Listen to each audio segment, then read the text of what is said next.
دنیا میں آدم علیہ السلام آئے تو وہ صرف دنیا کے پہلے انسان نہیں تھے بلکہ وہ اسلام کے پہلے پیغمبر بھی تھے۔ یعنی اس دنیا میں آدم علیہ السلام کے آنے سے نہ صرف انسانی نسل کا آغاز ہوا بلکہ آدم علیہ السلام کے ذریعے ہی اسلام کی شروعات بھی ہوئی۔ آدم علیہ السلام کے بعد ہزاروں کی تعداد میں پیغمبر آتے رہے اور یہ سلسلہ محمد صلی اللہ علیہ وسلم پر رک گیا۔ بتایا جاتا ہے کہ آدم علیہ السلام سے لے کر محمد صلی اللہ علیہ وسلم تک 1,25,000 پیغمبر اس دنیا میں آئے ہیں۔ یہ پیغمبر کیوں آئے تھے؟ وہ اس لیے کہ انسانوں کو اللہ کا دین سکھایا جائے۔ شروع سے لے کر اب تک اللہ کا دین لوگوں تک 2 طریقوں سے پہنچا ہے، ایک خطاب، تقریر اور بول چال کی گفتگو سے، اور دوسرا تحریر اور کتاب سے۔ یہ خطاب خود اللہ کا پیغمبر لوگوں کے سامنے کرتا تھا۔ پیغمبر پر اللہ کی وحی نازل ہوتی تھی جسے جبریل علیہ السلام لے کر آتے تھے، جو کہ ایک فرشتہ ہیں۔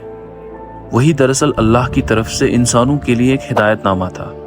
اس میں اللہ اپنے دین کے اصول اور قوانین پیغمبر کو بتاتا تھا، اور بعد میں پیغمبر یہی اصول اور قوانین انسانوں کو سناتا تھا خطابات اور تقریروں کے ذریعے۔ دنیا میں لکھنے کا رواج پیدا ہوا تو اللہ کی وحی یعنی دین کے اصول اور قوانین بھی صاف پتھروں، بڑے پتوں، چمڑے اور ایسی ہی دوسری چیزوں پر لکھے گئے۔ کاغذ جب ایجاد ہوا تو پتھروں، پتوں اور چمڑے پر لکھے گئے دین کے اصول اور قوانین کاغذ یعنی کتابوں پر منتقل ہو گئے۔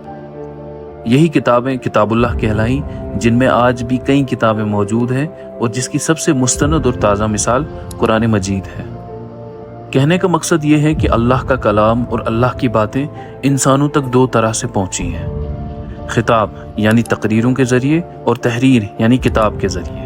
لیکن محمد صلی اللہ علیہ وسلم کی آمد کے بعد جب وحی کا سلسلہ ختم ہو گیا تو صحابہ اور اسلام کے دیگر برگزیدہ لوگوں نے دین کی خدمت کی۔ تب بھی یہی 2 طریقے استعمال ہوئے، یعنی ان بزرگوں نے خطابات کر کے اور کتابیں لکھ کے اللہ کا دین لوگوں کو سمجھایا، اور یہ سلسلہ آج بھی اسی رفتار اور اسی طریقے سے جاری ہے۔ آج بھی اسلام کی تفہیم اور اشاعت کے لیے خطابات ہو رہے ہیں، تقریریں کی جا رہی ہیں، ہزاروں کتابیں شائع ہو رہی ہیں۔ لیکن پچھلے 20 برسوں میں انٹرنیٹ اور سوشل میڈیا نے دنیا کو بہت حد تک بدل دیا ہے۔ ہماری زندگی کا کوئی بھی شعبہ نہیں بچا جہاں پر انٹرنیٹ اور سوشل میڈیا کا ایک خاص رول نہ ہو۔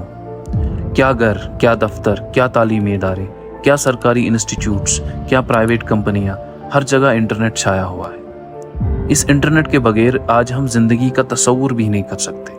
اسی انٹرنیٹ نے آج علم حاصل کرنے اور علم کو لوگوں تک پہنچانے کا ہمارا طریقہ بدل دیا ہے۔ آج لوگ کتابیں کم پڑھتے ہیں اور ویڈیوز زیادہ دیکھتے ہیں۔ لوگوں کو کتاب کی تحریر سے زیادہ ویڈیو کی پریزنٹیشن اچھی لگتی ہے۔ لوگوں کا رجحان کتاب سے منتقل ہو کر ڈیجیٹل میڈیا کی طرف جا رہا ہے۔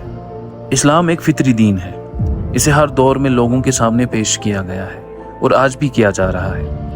اسلام کے تعارف اور اسلام کے مختلف کنسپٹس کو سمجھانے کے لیے تقریریں تو ہو رہی ہیں اور کتابیں بھی لکھی جا رہی ہیں، لیکن سوشل میڈیا پر اسے ویڈیوز کی شکل میں اور ایک اچھی پریزنٹیشن کے ساتھ پیش کیا جا رہا ہے یا نہیں، اس کا جواب معلوم کرنے کی ضرورت ہے۔ سوشل میڈیا پر اسلام کے تعارف کے لیے کوششیں کی جا رہی ہیں، لیکن وہ ناکافی ہیں۔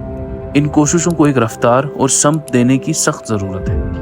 اسلام کے تعارف کے لیے جو ویڈیوز بنائی جا رہی ہیں ان میں تخلیقیت اور جدت کا ہونا ضروری ہے۔